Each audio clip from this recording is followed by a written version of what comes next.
Fala pessoal, bom dia, boa tarde, boa noite. Estamos aqui hoje para mais um Dom Talks, né?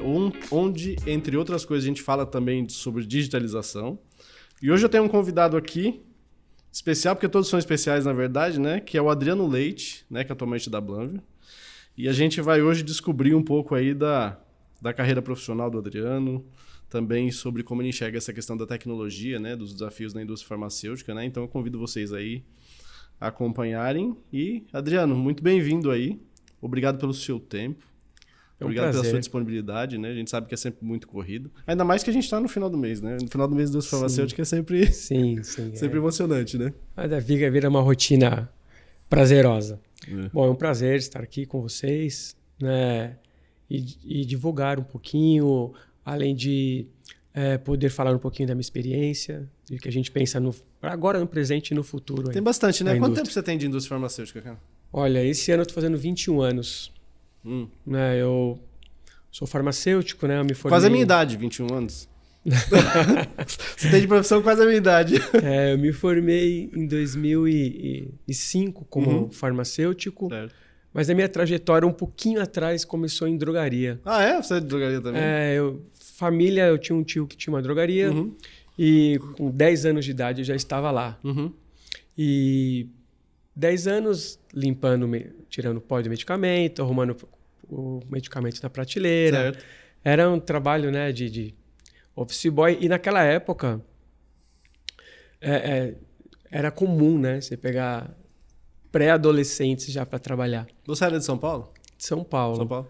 E era uma drogaria na Zona Leste. Eu fiquei 15 anos nessa drogaria. Eu entrei... Quem tem também uma história parecida com você é o Jair Calisto, que trabalhou no Sindusfarm. Ele também trabalhou em drogaria no começo da carreira. Eu acredito que me deu uma maturidade muito grande, porque eu, com 13 eu já estava oficial. Com 10 era passar férias. Eu adorava passar férias com o meu tio na drogaria. Com 13 eu virei funcionário e fiquei até os 27 anos. E naquela época a gente começava a trabalhar cedo, né?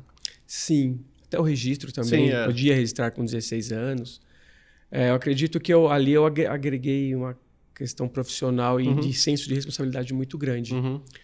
Porque, imagina, com 16 anos eu já aplicava injeção, por exemplo. Meu tio me ensinava, né? Meu tio farmacêutico. Enfim, minha carreira era drogaria. Quando eu entrei na faculdade... para ser o farmacêutico responsável da drogaria, né? Esse era o principal objetivo. Eu fui conhecendo um mundo diferente, né? Na faculdade, com outros amigos, alunos que já trabalhavam na indústria. Então foi na faculdade que você enxergou a possibilidade de ir para a indústria? Exato. Porque aí amigos que já trabalhavam, aí pediam meu currículo. Eu fui fazer uma entrevista para estágio e me aceitaram, né? Fizeram uma proposta para estágio. E ali foi o grande paradigma e a grande decisão que eu tinha que tomar na minha carreira. Porque naquele momento eu era sócio proprietário da drogaria. E eu tinha que tomar uma decisão, não dava mais para conciliar os dois. Certo.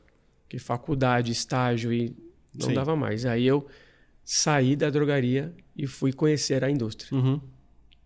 Com 27 anos, né?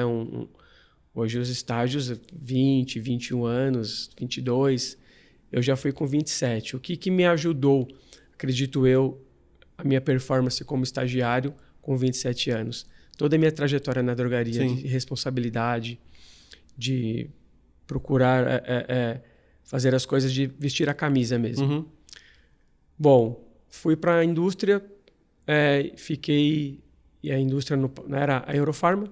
Ah, você fez estágio na Eurofarma? Na Eurofarma. Então, eu entrei como estagiário na Eurofarma. Aqui próximo. Na Vereador? Na Vereador. Não, não é Vereador, aqui nas Nações Unidas mesmo. Ah, naquela onde é o Instituto? Sim, do lado da antiga Avon, que era do lado. Hoje lá é a Super RX. Então, ali foi estágio. Depois, com 2 anos, eu me tornei líder de produção. Porque, na verdade, eu entrei como estagiário para trabalhar na área de almoxarifado, para fazer os procedimentos, treinar a equipe. Então, eu comecei a permear por várias áreas dentro da área de logística, né, aprendendo todas as demandas e atualizando os procedimentos. E eu fui para a produção. na produção, né, da própria Eurofarma. Fui como estágio, então eu fiz estágio parte logística, parte produção. E aí eu fui como líder de produção. Mas sua intenção já era a produção ou você em algum momento... Não, engraçado e legal essa pergunta, porque quando você é um estudante de farmácia, você quer, eu quero trabalhar no controle de qualidade, eu quero desenvolvimento, garantia. Sim. Só que é perfil, né? Naquele momento eu cheguei com o RH e falei, eu quero ir para o controle, eu quero... Aí a pessoa do RH no momento falou, não, Adriano, o seu perfil é produção. Você é muito dinâmico, você tem características específicas para a produção e vamos apostar na sua carreira na produção. E deu certo. Deu certo. Eu não atuei em outra área que não seja produção hoje. Já fazem 20 anos. Certo. Fui para a produção e aí a Eurofarma é uma empresa que ela desenvolve muito e a questão de projetos... Foi lá que eu me tornei Green Belt, Projeto Six Sigma, né? Lean Manufacturers e outros cursos de liderança. E isso foi lapidando aquele profissional que estava novo na indústria, que estava novo como líder, gestor de pessoas. Foi me lapidando e eu fiquei 11 anos na Eurofarma. Na Eurofarma ainda eu tive a oportunidade de conhecer e trabalhar em subsidiárias da América do Sul. Então eu conheci a Argentina, Lima, Colômbia. Então foi uma experiência muito bacana também. Dessa minha trajetória na Eurofarma, participei do startup de Itapevi. Então, em 2007... Eu fui lá quando eu estava na primeira planta por conta do primeiro piloto de rastreabilidade. Sim, lá foi... Bloco 5, né? Acho que o primeiro foi o 5, Sim, o primeiro processo do 5. Primeiro foi um processo de embalagem, né? A gente trouxe já os vaios, as ampolas para embalar. Então, foi a primeira caixa de embarque, eu estava lá, junto com o Maurício Billi, né? Então, foi bacana essa parte da minha carreira. E depois a gente foi também startando os outros blocos. Sim. Bloco de hormônio, bloco de sólidos. Trabalhei também no Campo Belo, né, que você mencionou, injetável. Então foi uma escola. Eu falo que a Eurofarma foi o complemento da minha faculdade. Sim. E segui para a Blanver. Mas deixa eu te fazer uma pergunta. Explorando essa questão aí dessa sua primeira fase. Quais foram os principais desafios que você teve nessa ascensão? De quando você entrou como estagiário e até que você foi tendo mais responsabilidade, liderando pessoas e tal. O que você acha que foi o maior desafio assim, que você teve que... Primeiro, uma diferença enorme, né? Um ramo de atacado, né? Varejo ali, numa drogaria, onde eu lidava com o público, né? Eu era uma atendente de balcão de drogaria. Então, o público era diferente. Os processos eram diferentes. Né? Quando eu entrei numa indústria... uma empresa corporativa, então primeiro foi esse choque, né, de maneira de trabalhar, e enfim, eu percebi que ali eu tinha que ter muitos aliados para que eu conseguisse fazer com que a minha carreira tivesse alguma ascensão. E eu falo aliado no sentido política, né, de relação interpessoal. Sim. Né? Então, tinha que ter uma relação interpessoal com os demais departamentos. Entender os outros processos, ter empatia. E quando eu fui meu primeiro cargo de gestão na Eurofarma como líder, também era um desafio, porque eu nunca tinha sido líder. Então, liderar não é fácil. Não é fácil porque acaba você tendo que... dependendo da sua performance do trabalho, depende de outras pessoas. O processo depende da sua atuação. E, naquele momento, foi o primeiro desafio, gestor de pessoas. Mas, como eu já tinha uma certa maturidade, quando eu entrei com 27 anos, uma certa maturidade, uma certa... lidar com o público no passado, acho que me ajudou muito também. E aí não foi um problema, foi um desafio, porém não encarava como um problema, entendeu? Acredito que... foi um crescimento orgânico. Quando eu fui para Itapevi para fazer startup do novo complexo industrial, eu já fui como supervisor. E aí a responsabilidade maior também, porque aí eu não cuidava apenas de uma 2, 3 linhas, né? Eu já cuidava de um setor inteiro. Mas, como eu falei, foi um crescimento orgânico. É uma coisa que meio que natural. Eu não senti a dificuldade. E o que é legal também, quando eu converso com pessoas, com jovens, por exemplo, que estão ascensando na sua carreira, é muito mais fácil quando você já pratica. Que eu quero dizer, quando você tenha já nas suas atividades algo de projetos maiores que está além já do seu cargo atual, é muito mais fácil a adaptação quando você é nomeado para esse cargo, você já praticava. Então é só seguir a carreira e seguir com as atividades. Então, quando eu fui para supervisor, eu não tive essa dificuldade. Porque eu já tinha gestão de pessoas, já conhecia os processos. Então, também não houve muito desafio em questão de problema ou, né? Não houve. E a questão da gestão também, né? Eu sempre me espelhei no meu gestor, né? Sempre pegar as coisas boas, às vezes até de um gestor de outra área também. Então, eu sempre procurei ter inspirações mais próximas para eu poder ver o que aquela pessoa faz que ela chegou onde ela está, né? E isso me ajudou muito, porque eu tive muitos gestores que me inspiraram com a base do respeito, na base do diálogo, e isso fez com que a minha carreira também fosse mais tranquila na questão desses desafios. Como supervisor, eu atuei em diversos processos também diferentes. Isso que é bacana também, você ter a questão da resiliência de não ficar só num segmento. Eu só vou ficar só em sólidos. Não quero trabalhar em injetáveis. Injetáveis é mais complicado. Não, acho que é bacana você passar por diversas áreas. Isso faz com que você vai ter um crescimento, um conhecimento maior para chegar onde você quer, né? Principalmente no seu caso, né?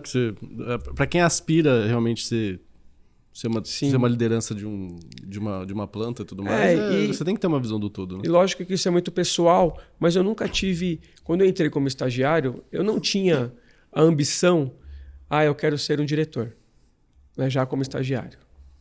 Para mim sempre foi step by step. Então sempre foi passo a passo. Quando eu entrei como estagiário, meu primeiro objetivo era ser efetivado. Quando eu fui efetivado, meu próximo objetivo era líder, meu próximo objetivo era ser supervisor. Então, sempre eu enxergava o meu degrau mais próximo.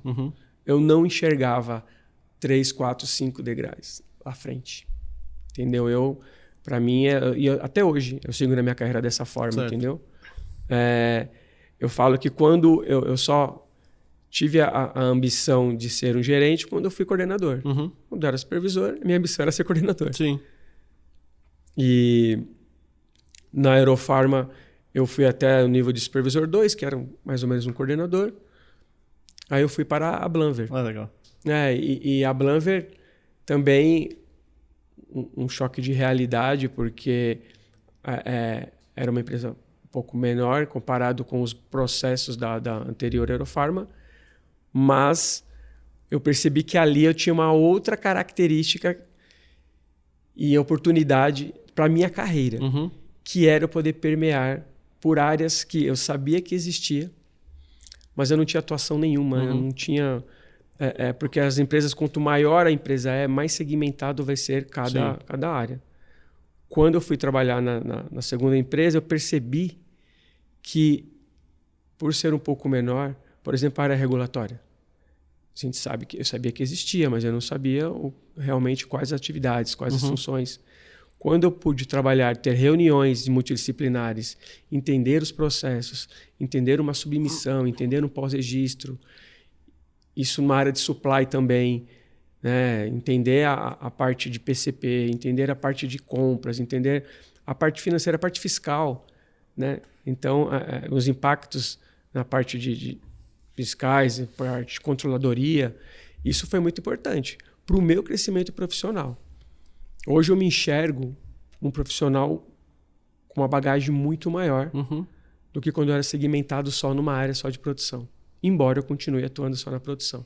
Você acha que em função dos novos regulamentos que a gente tem, porque eu tenho a impressão de que cada vez mais a indústria ela é pressionada em função de regulamentos diversos que ela tem que atender ano a ano, né? Porque a Visa tem lá, não sei quantos funcionários tem hoje, sei lá, tem 2.000 funcionários, está todo mundo pensando em alguma coisa a ser melhorado, e isso acaba refletindo na área de operações ali, né? Sim. Você sente que isso talvez...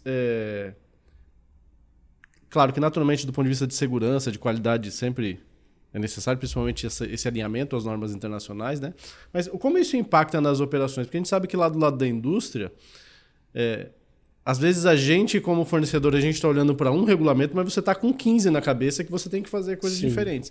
Como você acha que essa questão regulatória, ela beneficia ou ela prejudica de alguma forma o planejamento da indústria, assim, Eu acho que tem vários pontos, né? O ponto favorável é realmente uma regulamentação que dá mais segurança para o paciente. Porque através da regulamentação, através das normas...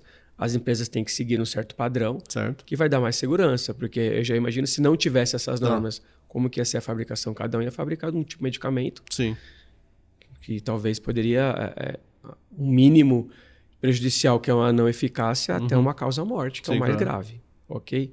Então, eu sou favorável. Contudo, eu acredito que a gente tem ainda que melhorar na questão... De alguns processos, por exemplo, uma alteração de tecnologia. Né?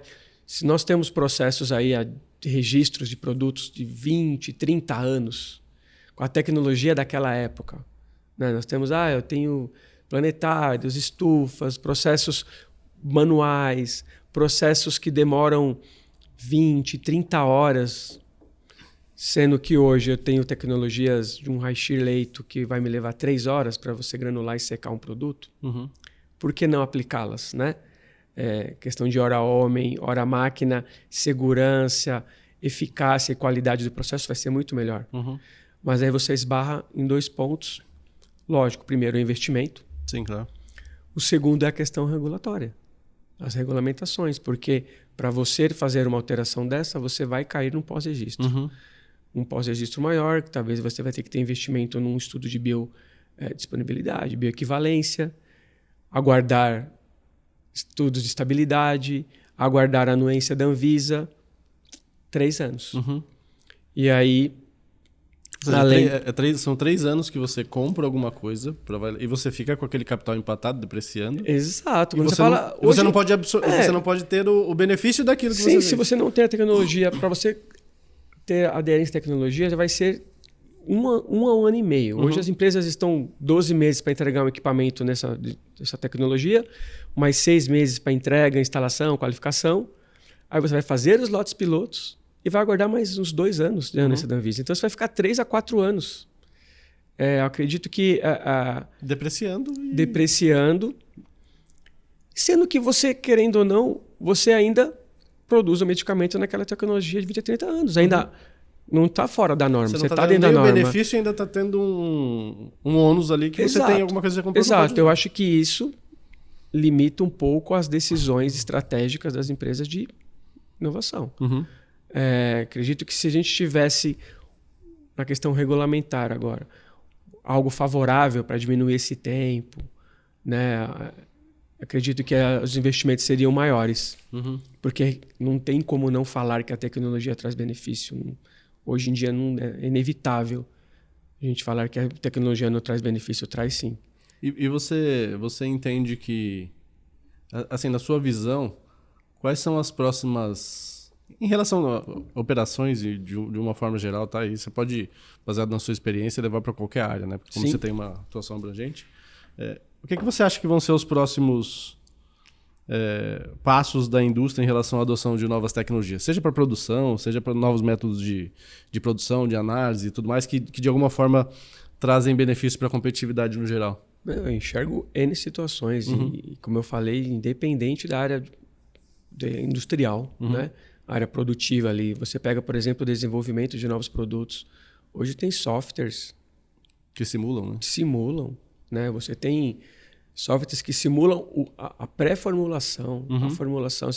Aí depois vamos para os equipamentos que simulam por exemplo, qual compressora ideal para aquele seu produto. Dupla camada, monocamada, tab em tab, enfim, já tem um simulador também para isso também. É a tecnologia ajudando lá aqueles profissionais da área de desenvolvimento a buscar o melhor produto em questão de qualidade e a melhor performance para a produção. Né? Porque, pensa, no passado não existia isso. Então, você buscava-se a formulação e não necessariamente iria se buscar a melhor performance na produção. Né? Ele ia se adequar àquela formulação, aquele processo para a segurança e eficácia do medicamento. A produção ia seguir tal qual. Sim. Hoje em dia, não. Você consegue aliar as duas coisas. Buscar o melhor produto em questão de qualidade, eficácia e segurança, aliado com a performance na produção. E como é hoje o processo de desenvolvimento de um novo medicamento, de uma nova forma farmacêutica, assim, uma avaliação de um produto? Vamos falar um pouquinho Quanto tempo demora para chegar no mercado? Da indústria de genéricos, né? Então, a indústria de genéricos ela vai trabalhar com a deformulação, né? Através de referência, estudos em artigos, né? E envolve muito a questão de desenvolvimento analítico também. Então, é um trabalho prévio que requer bem minuciosidade ali, trabalhar bem com... Até porque quando cai a patente já tem um genérico, né? Exato, mas tem que trabalhar bem antes, né? Você tem que trabalhar bem antes. Já tem um não, né? Sempre tem mais de um, né? Sim. E é um desafio. Eu acompanho de perto, né? Eu não atuo diretamente na área, mas eu tenho pares que trabalham na área de desenvolvimento e todo o trabalho de formulação, depois a questão de aliar a performance, aí pré-bio, né? Pré-bioequivalência, análise pré-bio. Aí depois você contrata um centro, faz os estudos de bioequivalência, biodisponibilidade, passou na bio, você vai fazer os lotes, né? Os lotes pilotos, submissão na Anvisa, aguardar o tempo da Anvisa. É uma trajetória muito grande, investimento alto também. Mas é parte do jogo, né? Faz parte do jogo. E eu vejo no brilho no olhar e a alegria dessa equipe quando eles conseguem um deferimento da Anvisa num produto, né? É um troféu conquistado a cada deferimento. E você acha que as regulamentações, que claro, né, sempre estão olhando a questão de segurança e tudo mais, elas de alguma forma acabam causando uma concentração de mercado em determinados grupos empresariais, ou você acha que ainda tem uma boa competitividade? Não, ainda tem uma boa competitividade, sim. E pensando... Porque no Brasil a gente vê poucas empresas, por exemplo, com moléculas novas de biológico e tudo mais. Como é que você vê isso? Acredito que nesse nível de patamar de novas moléculas, acho que a gente está um pouco distante mesmo. Aí fica muito mais para as empresas americanas, empresas europeias. Você acha que isso é em função de quê? Em função de o cenário econômico não é favorável, questão regulatória? Eu acho que investimento e a questão de base também, né? O mercado não é tão grande assim? Eu acredito que não é a indústria farmacêutica que ela desenvolve novas moléculas. Você tem aí pesquisadores, PhDs, você tem pesquisadores que eles sim estão desenvolvendo, aí com parceria com as indústrias farmacêuticas, chegam a novas moléculas, entendeu? Hoje tem os biofármacos, né? A questão de... Essa vai ser a tendência aí de tecnologia não, mas eu falo assim, a tendência de novas moléculas, né, principalmente para tratamento de oncologia. Pensa que no convencional, uma matéria-prima extraída no nível vegetal ou do nível animal, né, e vai extrair, vai fazer o medicamento convencional.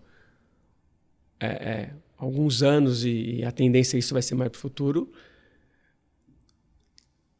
A matéria-prima de princípio ativo extraída de células. Certo. Entendeu? De células de humanos, células de animais também. Para mim, e outra questão relacionada a DNA também, né? Acredito que... Essa do DNA terapia gênica, por exemplo? Sim, exato. De você tratar lá, você estudar a árvore genealógica da sua família, ver a tendência daquela doença, ver que pode ser possível no seu DNA vai causar essa doença, aí você tratar isso lá. Então, é bem um passo bem atrás. E você vê esse tipo de investimento, de desenvolvimento no Brasil ou não? Acredito que através de parcerias, né? A gente vendo aí algumas notícias de empresas que têm parcerias com instituições, com pesquisadores. Aí sim. Porque a planta é totalmente diferente, né? De uma base sintética para uma... E eu enxergo pesquisadores, tanto pesquisadores nacionais mesmo aqui do Brasil, quanto de fora, né? E aí, lógico, patrocinado para a indústria farmacêutica nacional. Para mim, esse é o caminho. Sim. E vai acontecer. Sim. Vai acontecer. E como é que você vê? Porque eu tenho a impressão de que a gente agora tem um movimento muito mais claro de indústrias brasileiras que estão começando a colocar as operações para fora, né? Ou seja, é uma multinacional brasileira. Tá? Você acha que isso é uma tendência que vai acabar se mantendo? Ou seja, empresas nacionais acessarem mercados externos com essa normalização? Porque a Anvisa está cada vez mais pareada com outras agências regulatórias. Sim, né? Isso traz competitividade e permite esse tipo de negócio? Eu atuei, né? Eu atuei na Aerofarma quando eu trabalhei nas subsidiárias. Era realmente esse movimento. Uma indústria nacional que adquiriu outras plantas na América Latina e hoje se tornou uma multinacional nacional. Sim, claro. Né? Tem algumas outras empresas também no mesmo segmento. Né? Acredito que a Blau está no segmento também desse, por exemplo. Acredito que pode ser uma tendência, sim, tá? Pode ser uma tendência, até para buscar outros mercados, né? Eu percebo nos últimos 5 anos as empresas multinacionais, como Roche, Sanofi, Pfizer, né, que com produtos aí de ciclo de vida já tem 20, 30 anos, estão buscando novos desenvolvimentos, principalmente nos produtos biológicos, né? E isso está fazendo com que deixem de fabricar esses produtos com ciclo de vida maior. Tem muitos registros sendo vendidos para outras empresas. Sim. E a indústria nacional acaba sendo um polo aí para agregar essa produção.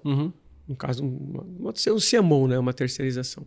As internacionais, na prática, são uma visão que eu tenho, tá? Por conta de que... Eu trabalhei na Interpharma, né? Que é a associação da indústria de pesquisa. Então, nós tínhamos no passado muito mais indústrias internacionais com plantas no Brasil. Agora, o que a gente vê, na verdade, é o contrário, né? Essas indústrias estão deixando de ter plantas no Brasil e estão terceirizando a produção, ou trazendo de fora e terceirizando a produção com os nacionais. Por que quando a gente fala de América do Sul, não é só o Brasil, né? Eu acredito que o Brasil é um polo industrial da América do Sul. Que é o mais maduro, maior. Sim. Assim. Eu acho que nós vamos competir aí com o México. Que o México também é um polo industrial importante, né? Para essas indústrias. Mas acredito que, comparando com os países sul-americanos, Argentina, Uruguai, Colômbia, Chile, o Brasil tem um potencial muito grande para absorver essa demanda e ser um polo de produção para distribuição para a América do Sul. E até mesmo para o México, né? E como você bem colocou, que a Anvisa está bem próximo, né, de uma DGMI, de uma Cofepris, de uma Envima, e até não, porque não do FDA, sim. Né? Porque a Anvisa evoluiu bastante também. Sim. Né? E isso vai trazer mercados aí, até não para exportar para a América do Norte também. Uma pergunta meio pragmática em relação a essa questão das nacionais e multinacionais. Você acha que as multinacionais estão deixando de produzir aqui em função de que talvez o mercado não seja adequado para elas, ou em função de que o capital brasileiro, o empresário brasileiro, ele sabe melhor lidar com as dificuldades do Brasil? Qual a sua visão em relação a isso? Eu acredito que, primeiro o custo, né? O custo fábrica Brasil, né? O custo de mão de obra comparado com outros players, eu acho que a gente tem um pouco de desvantagem, fazendo com que essas empresas estejam migrando aí para outros. Ou seja, sai mais caro ele ter a planta aqui do que fabricar em outros países, né? Como ele tem uma produção global. Né? Acredito que sim. E a nossa estabilidade política também pode favorecer para isso. Mas também eu acredito nessa questão de foco, porque, como eu falei, hoje as empresas estão muito mais focadas, essas multinacionais, em produtos de alto valor agregado. E talvez aquele processo de produção e um genérico também, né? O genérico no Brasil, acredito que pegou uma fatia muito grande do mercado. Sim. Esses produtos de referência. Então... Diminuiu o mercado deles, né? Aumentou o acesso. Exato. No começo achava-se que o genérico ia aumentar o acesso, né? É o que eu enxergo. Na verdade, ele pegou a fatia enxergo, do na referência. Na minha opinião, né? É uma mudança estratégica de negócio mesmo, entendeu? O que, olhando pelo lado do copo mais cheio, favorece as empresas nacionais. Certo. Então, a empresa nacional que puder absorver também esse mercado, né, vira um parceiro bem importante aí para as farmacêuticas que ainda querem manter o produto aqui produzindo no Brasil para a distribuição Brasil e América do Sul. E em relação à questão de inovação tecnológica, assim, no processo mesmo em si, o que você enxerga que são as daqui para frente que de alguma forma vão trazer competitividade às operações como um todo? Tá? Não estou falando especificamente de equipamento, porque a gente sabe que hoje existem equipamentos muito avançados em diversos setores, né? Para qualquer parte da produção. Mas em relação à tecnologia como um todo, o que você acha que são as tendências aí? Para mim, a tendência e o principal objetivo de usar a tecnologia é redução de custo e tempo.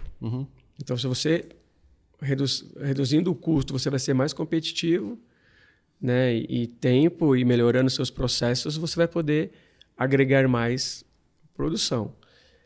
Seja na área produtiva ou nas áreas administrativas mesmo. Então, eu acredito que as tecnologias vêm sim para ajudar nisso, né? Para você utilizar o benefício da tecnologia para te dar um relatório mais assertivo, você tomar decisões mais assertivas, né? Com um menor prazo. Né? Se você tem softwares que te auxiliam, por exemplo, numa análise de dados. Então, isso eu estou falando para a questão de redução de custo e trazer melhor performance. Quando a gente entra no quesito qualidade, e aí, qualidade do serviço prestado, se não for uma questão de produção, e tem softwares para a qualidade do produto. Quando você tem, por exemplo, um EBR, que ele está controlando a sua produção com uma inteligência artificial, e terminou o seu processo, você tem a garantia de que o seu processo está conforme, isso é um dado de qualidade imensurável. Né? E aí, então, eu acredito que a tecnologia, as próximas tendências é nisso. É trazer uma redução de custo, trazer benefícios como redução de custo e benefícios na qualidade também. E com relação à adoção de softwares também pela área de qualidade, você enxerga no mesmo... Sim. Porque eu sei que recentemente até vocês fizeram uma implementação da parte de laboratório. Né? Imagina você controlar uma empresa com 500 colaboradores, com procedimentos e treinamentos, tudo isso manual. Tudo isso uma ficha de treinamento que eram assinadas e correspondente ao número da revisão daquele procedimento. Hoje você tem softwares que você controla toda a sua cadeia de procedimentos, de treinamentos, né? Questão de documentos relacionados a controle de qualidade, desvios também, que hoje você coloca tudo no sistema, num software. Então, o sistema da qualidade ganhou muito. Questão do LIMS também. Avançou mais do que a da produção, né? Para falar a verdade. Sim, né? Sim. Eu acredito que devido a essa necessidade, né? Hoje, imagina, numa auditoria de uma Anvisa, ser questionado um operador, onde está o treinamento dele? Você ir lá nas suas fichas, procurar, folhear. Hoje não, você vai no sistema, coloca o nome do operador relacionado ao POP, está lá o treinamento dele, entendeu? Eu vou além. Eu acho que a gente tem um caminho para você melhorar ainda mais. Por exemplo, de um operador num sistema integrado de tecnologia, um software, o que for, ele lá na posição dele, ele só ter acesso àquele equipamento, isso na rotina diária, na liberação do equipamento, ele só ter acesso se estiver linkado com o treinamento dele. Hoje isso é realizado, mas uma questão documental. né? Um checklist. O operador é treinado para esse equipamento? Ok, sou. Ele mesmo respondendo, né? Mas eu digo mais, eu digo um operador ali lendo um código de barra, um data matrix do equipamento, e ele buscando informação no sistema lá da qualidade e confirmando se ele tá realmente ele está treinado. Ou não, o seu treinamento está vencido, ou o procedimento foi revisado, você não está apto nessa nova revisão, e aí ele não deixa ele continuar com o processo, não passa para frente. Para mim, isso é o state of the art, entendeu? É o que vai realmente garantir ali os processos. E como desde o começo, né, você tem, com a sua experiência aí, que você passou por várias áreas e até, acho que como é que eu posso dizer? Vários períodos, né, diferentes na indústria. Como é que você vê a diferença em relação às competências que nós tínhamos que ter lá atrás para as competências que as pessoas têm que ter hoje para trabalhar na indústria farmacêutica? O que você enxerga? Até essa questão de gerações, tá? O que tem diferente lá daquelas gerações que você acompanhava para as que nós temos hoje? Eu coloco 2 pilares muito importantes. Técnica e comportamental. E comportamento. Então, vamos colocar 2 características, 2 blocos, técnico e comportamento. O que eu observo, né? Como eu coloquei no início, minha inspiração em gestores. Eu observava tendência de gestores no passado, tinha uma excelente técnica, mas não com tanto comportamento. Falam mesmo de assédio moral, de como lidar com os operadores, como lidar com as pessoas, né? No mundo de hoje, isso não cabe mais. Isso não cabe mais. Eu tô rindo aqui porque eu lembrei de uma coisa, depois fora das câmeras eu te conto. Não, tranquilo. Eu acredito que o respeito às pessoas hoje, você pega na visão das empresas, é o que está ali em primeiro lugar ali. Sim. Respeito às pessoas. Eu acredito que performance não vai ser cobrada da maneira que era no passado. Até porque essa geração, né, essa geração desses novos colaboradores que estão vindo, novos aprendizes, estagiários, recém-formados, eles não toleram mais esse tipo de... não aceitam, né? Eles não aceitam. E nem tem não aceitam ou não suportam. E nem né? tem que aceitar, exato. tá? Eu acredito que no ambiente corporativo você tem metas, você tem obrigações e está bem definido isso. Então não tem porquê mais esse tipo de comportamento que era no passado. E isso aí é mútuo, tá? É recíproco também dos colaboradores com a gestão também. Sim. Né? Não se tolera mais isso. Então, para mim, essa é uma principal característica. E quando eu falo também de comportamento, e aí no modo geral, atual, eu enxergo que é muito importante você ter balanceado a sua técnica com o comportamento. Hoje nós temos aí, pós-pandemia, o home office, por exemplo. Né? As pessoas trabalhando... Você gosta? Não. Eu não gosto, né? Eu preciso de contato, eu preciso de pessoas. Para mim é mais fácil. É mais fácil eu levantar da minha cadeira e ir lá falar com o gestor ou meu par da outra área do que eu em casa, ligar o Teams. É cômodo, né? Mas a gente... Entendo, nós estamos numa megalópole onde o trânsito é enorme. Você leva, às vezes, tem pessoas que levam 2, 3 horas de locomoção. Mas, para mim, a efetividade... E, lógico, depende muito da área, né? Sim, depende. Claro. Eu sou de área de produção. Então, por isso que eu tenho a tendência a não gostar de home office. Sim. Mas uma área comercial, por exemplo, é diferente. Um segmento diferente. Mas é questão do comportamento mesmo. Né? As empresas, tem empresas que elas fazem assim, olha, você tem até 2 dias durante a semana. O colaborador, ele entende que já é um benefício que ele tem a obrigação de fazer os 2 dias. Mas não é isso que está pedindo. Se você tem uma demanda que naquela semana você tem que estar presente para um projeto, né, uma auditoria, por exemplo. Não tem uma auditoria da Anvisa, você não vai ficar home office, que é o meu benefício dos 2 dias. Não. Então, aí para mim entra na fase do comportamento, entendeu? Que é a questão de calibrar o bom senso, né? O bom senso. Né? Questão de horário flexível também.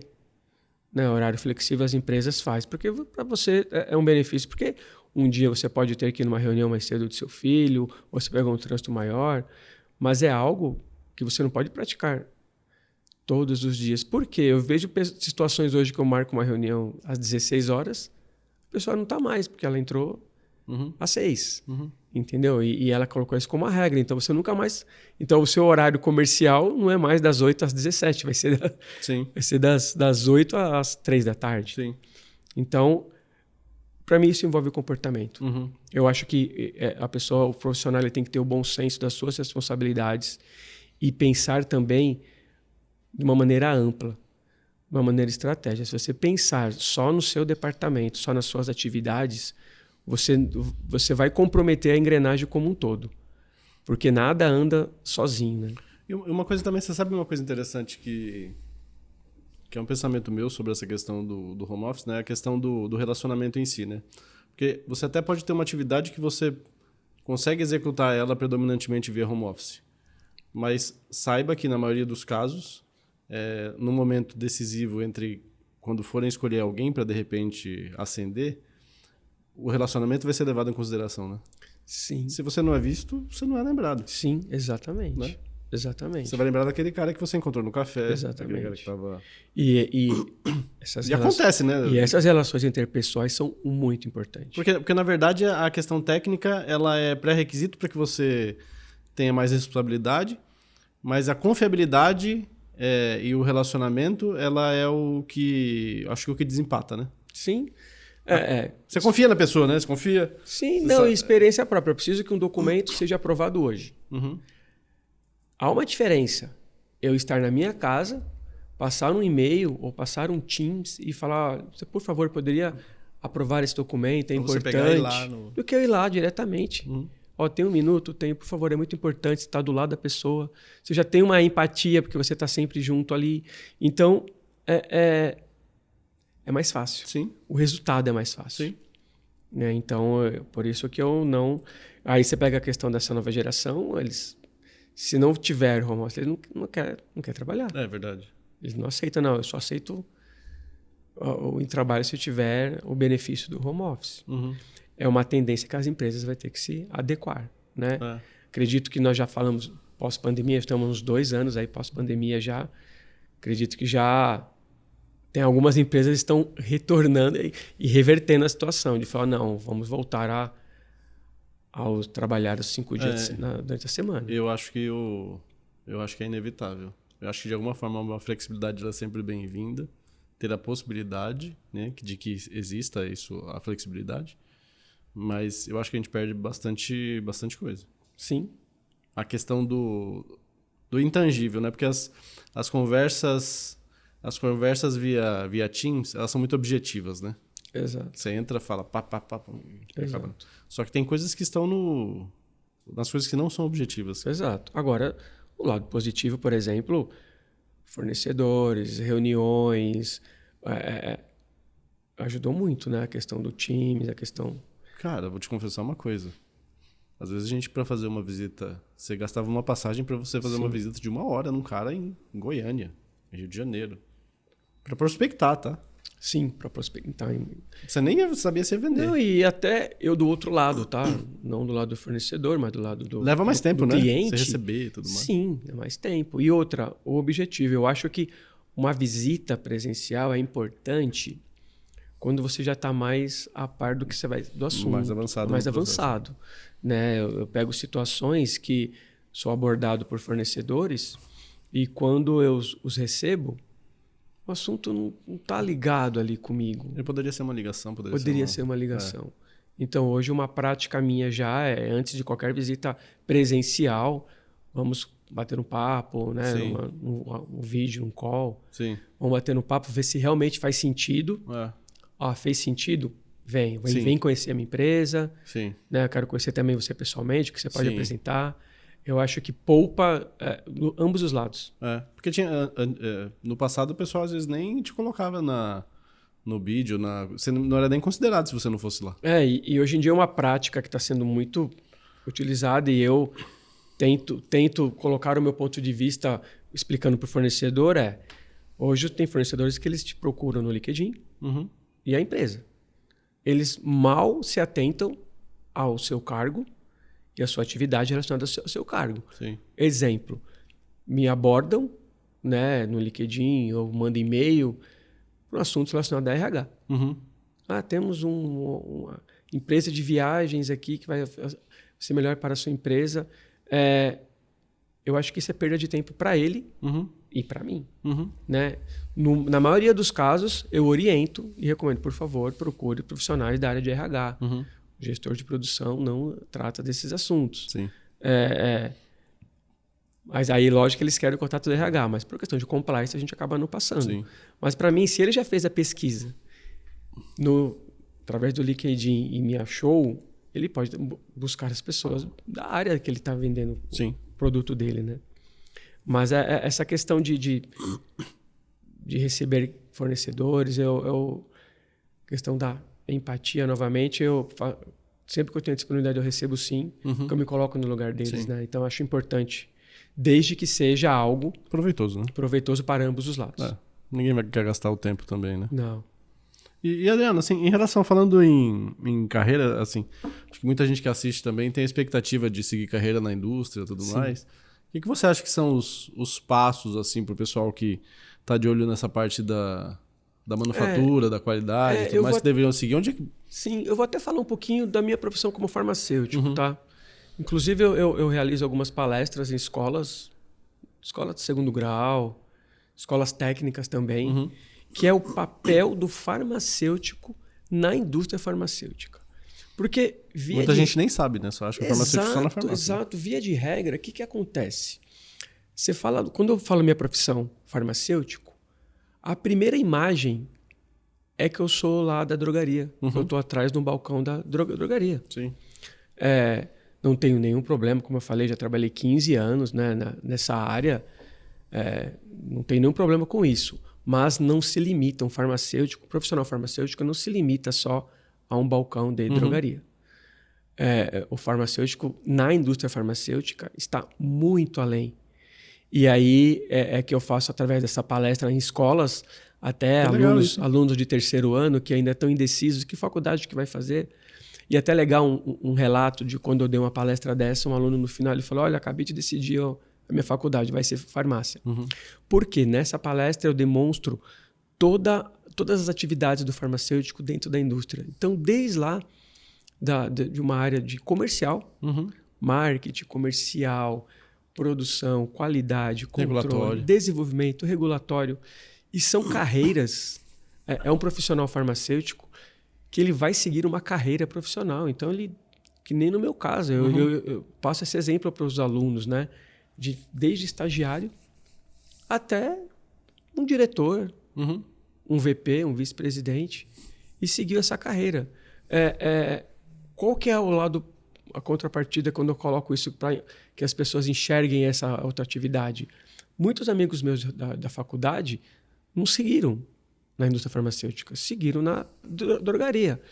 A drogaria não tem tanta ascensão profissional numa questão de carreira quanto tem as oportunidades na indústria. Sim. E relacionado a perfil também. Como eu falei, o meu perfil era para produção. Mas tem pessoas que têm perfil para regulatório. Né? Que eu brinco, que eu falo que o regulatório é o advogado da... É mais analítico, né? É mais analítico, né?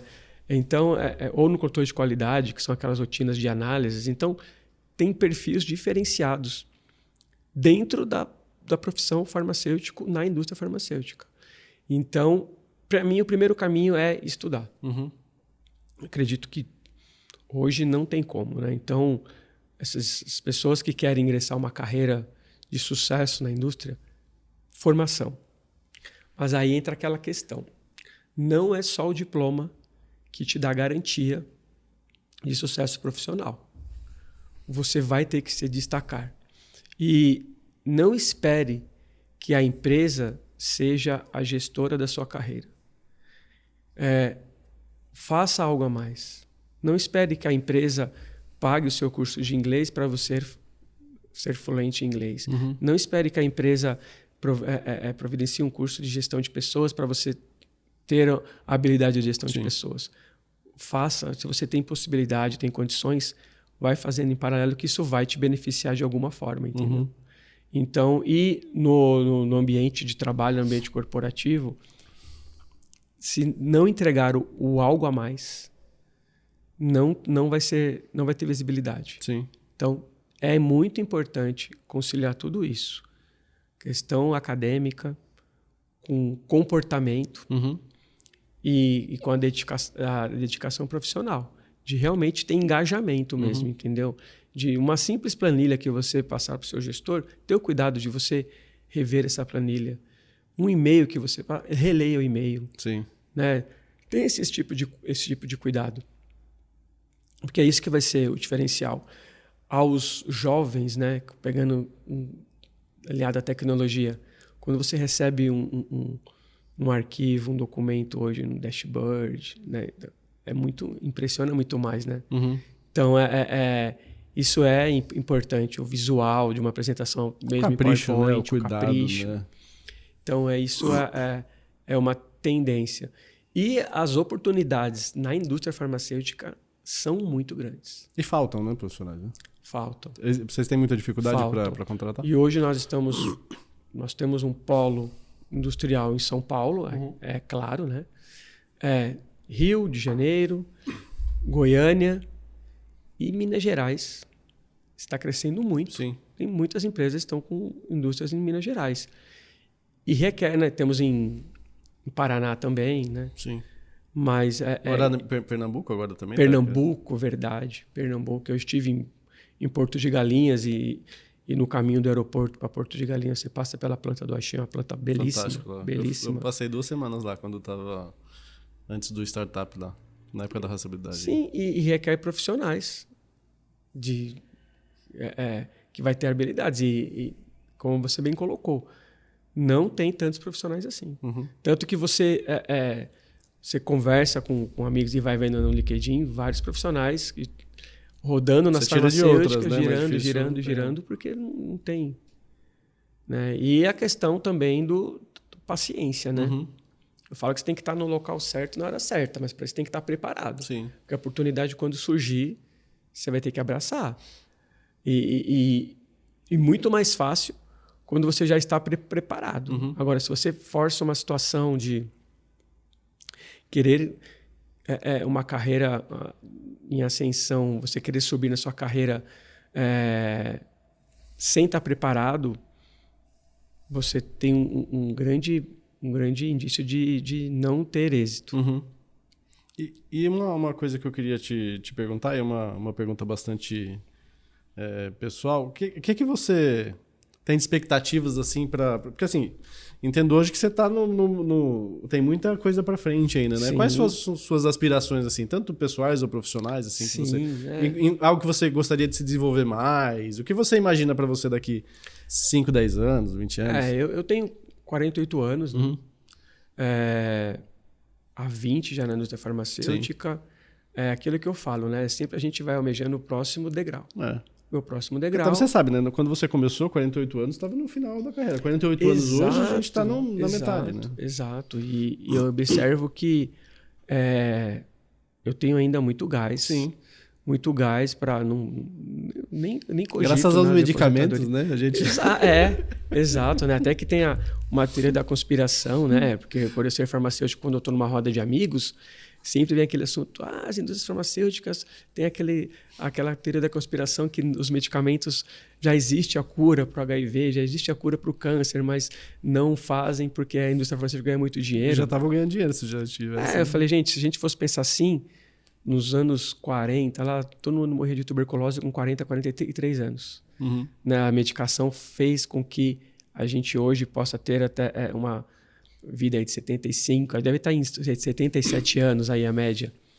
Então, não acredito nessa conspiração. Sim. E isso realmente prolonga a nossa carreira profissional. Né? Realmente, eu almejo continuar, né, na indústria farmacêutica mesmo.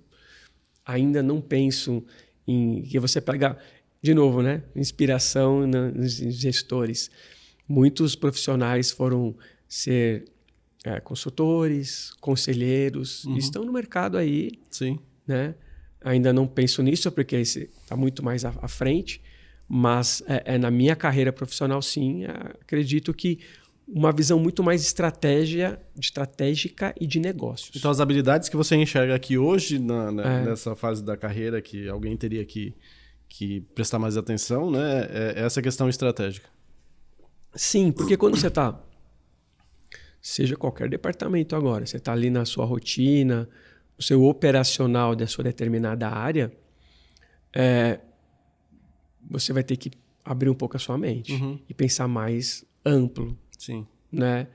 Porque à medida que você tem a oportunidade de estar com um pensamento mais estratégico e voltada para o negócio, as portas se abrem para você estar mais preparado para um maior... Porque hoje, uma diretoria, uma vice-presidência não está ali na rotina. Sim. Não está ali na rotina.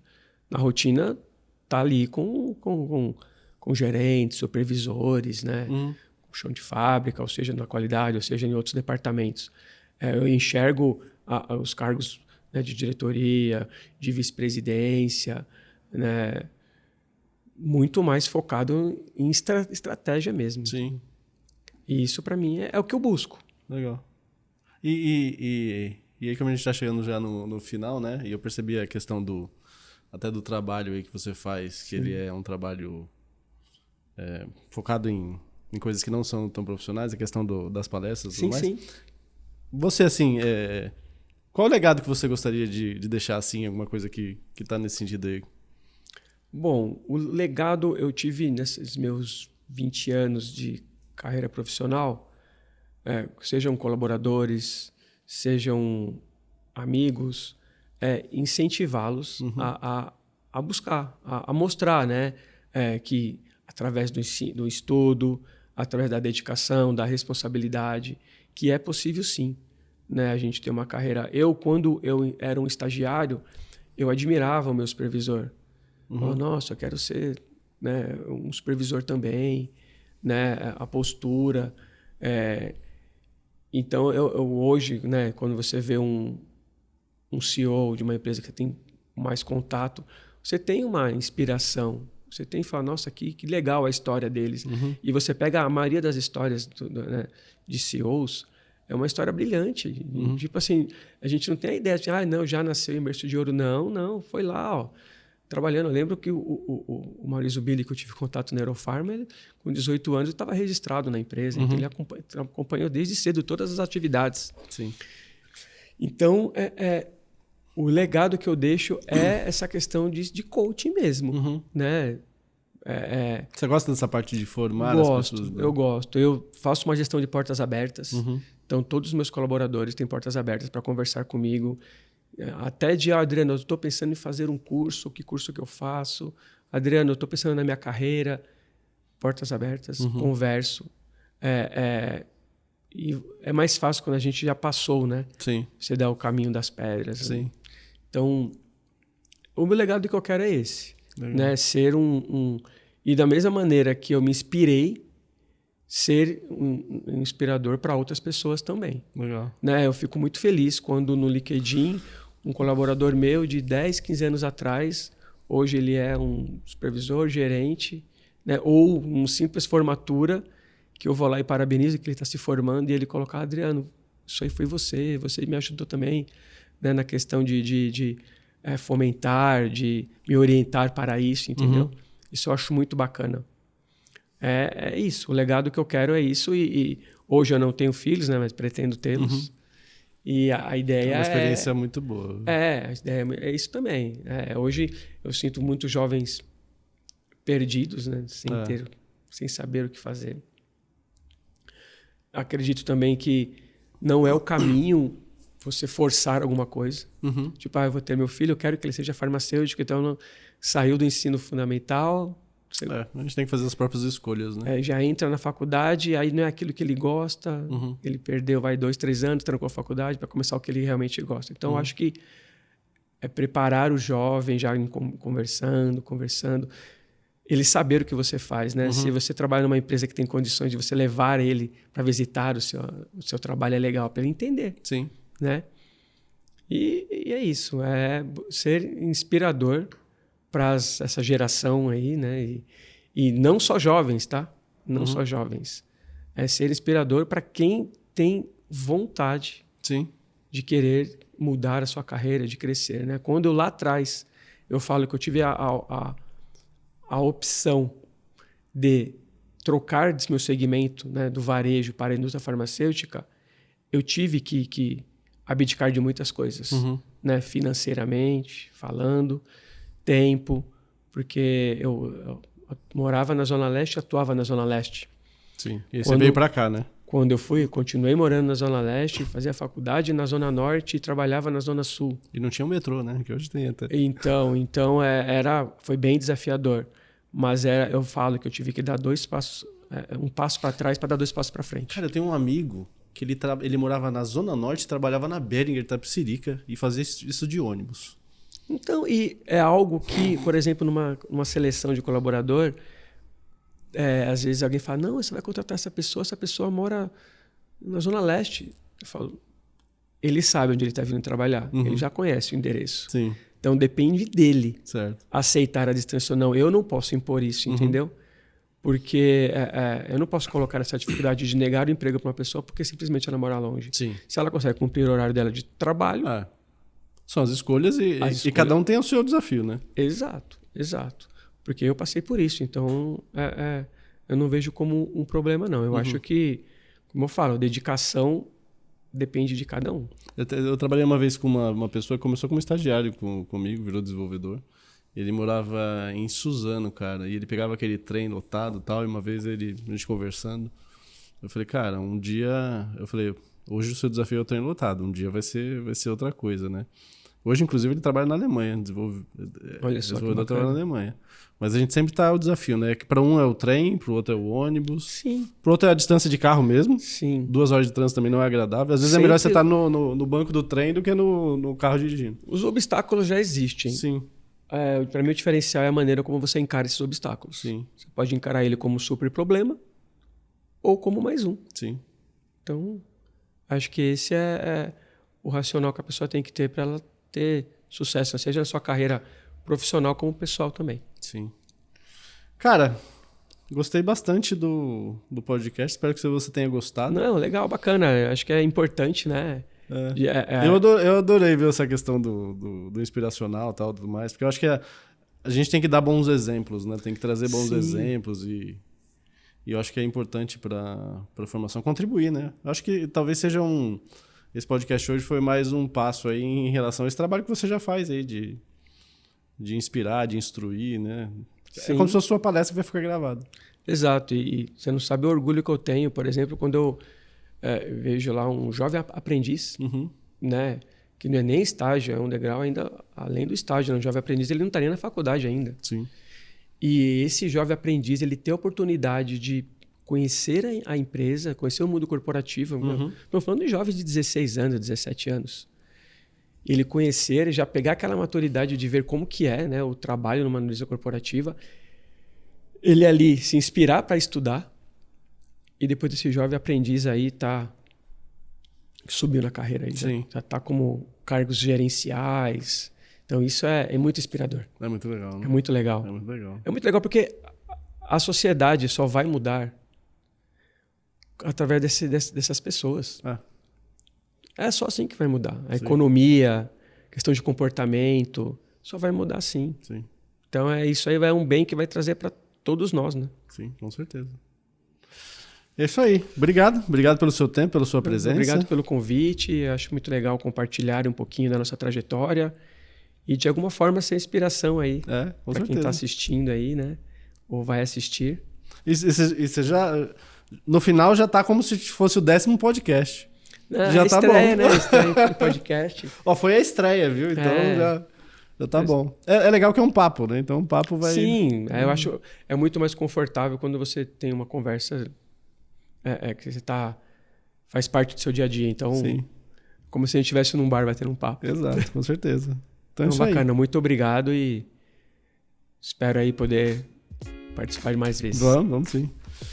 E pessoal, muito obrigado também, né? Acompanhem os próximos, né? Curtam e se inscrevam no canal aí, né? Para ficar sempre antenado. Um abração. Bacana, e até a próxima. Até mais. Tchau, pessoal. Tchau.